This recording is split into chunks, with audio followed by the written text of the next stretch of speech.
Hi, I'm Wren. I'm Tim. I'm a game artist. And I'm a animator and generalist. And we're here at Stugan working on Unpacking. Unpacking is a game about unpacking a life. You follow the life of a character through the important moves she goes through. So from childhood to university to living with housemates to moving in with a boyfriend and beyond.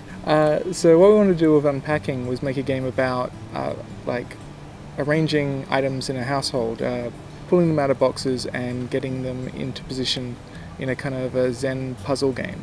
And we wanted to tell a story through that of like a character going through the important moves in her life. So she starts off by unpacking her bedroom when her family moves, and then next up she goes to university, moves into a dorm, she moves out with friends, moves into a boyfriend's house, and so on. Yeah, there's like a ritual to unpacking that we thought was really interesting and kind of lent itself to being turned into a game, where you're taking these boxes. You start with an empty space and a whole bunch of boxes on the floor, and as you pull items out one by one, you're kind of rediscovering them and rediscovering items from your own life, and then finding places for them to go. And when you finish, all the boxes are gone, your room is full of stuff, and it's now become like a home. And so effectively each stage is trying to kind of recreate that, but with game mechanics, where you're trying to juggle and fit items into spaces and make sure they go into the shelves properly, and oh wait, where's that tray supposed to go, that kind of thing. I think Unpacking is a pretty unique game. Like, I don't know anything that's quite like it. We definitely have inspirations for it, like in some other games, but I've never encountered anything that does exactly what we're doing. We've got a pretty distinct art style. It's all pixel art, which, you know, in itself is not a distinct feature, but it's like a distinct pixel art style, and it's supposed to be like a good deal of the charm of the game. It's the visuals. Wren's pixel art style adds a lot to the game, particularly watching it go from the first prototype as she kind of worked on her first test assets, and it suddenly became more and more kind of items were popping out. It kind of felt real, and it's really appealing to work on. I think I'm really proud of how much storytelling we're trying to do without any text. We're trying to tell a lot just by the items themselves, which funnily enough puts a lot more stress on Wren's art style.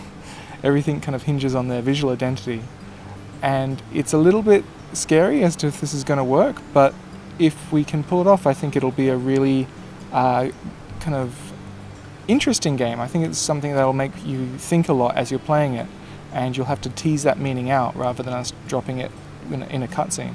I quite like the Zen aspect of the game. So we effectively have knocked down a lot of the pillars of game design in our game. We don't have competitive elements, we don't have a timer or a lose state or anything like that. We don't have enemies, but it's still very fun and enjoyable and intriguing, and entices people to keep going. The initial inspiration for the game was when I moved in with Wren back at the start of the year, and we were physically unpacking boxes. Yeah, and I went, this could make a fun game. And it was sort of a joke, but then a little while later, like a few days later, Tim brought it up again, and I was like, oh, we're still like designing this game. Okay, sure. But it just slowly took on a life of its own, and then Stugan was announced for the year, and that they were taking in applications, and we were like, maybe we should apply this year with this game. And that's when we actually started to make it. Other than that, like, there's some games that are definitely inspirations for us. So Florence, which is also a story game about a woman going through her life, although like a shorter period of her life, and it's not so much focused on just moving. And Gone Home. Gone Home is definitely an inspiration of like telling a story through objects, although in that one there is a fair bit of narrative, like spoken dialogue and letters and stuff like that. And The Sims, I mean, like organizing a house, that's definitely, we definitely have an aspect of that in our game. Stugan's been amazing. This is my first time in Sweden completely, and I think pretty much my first. I was here as a child, very briefly. I don't remember much. And like coming out here, we're surrounded by trees. We're in a cabin. There's this massive lake right next to where we're staying. It's funny being Australian. I haven't been in the habit of swimming this much, so that's been really good. It's been so lovely. I just really enjoyed meeting all these new people, and I'm already sad in advance because I'm going to need to say goodbye to everyone in a week.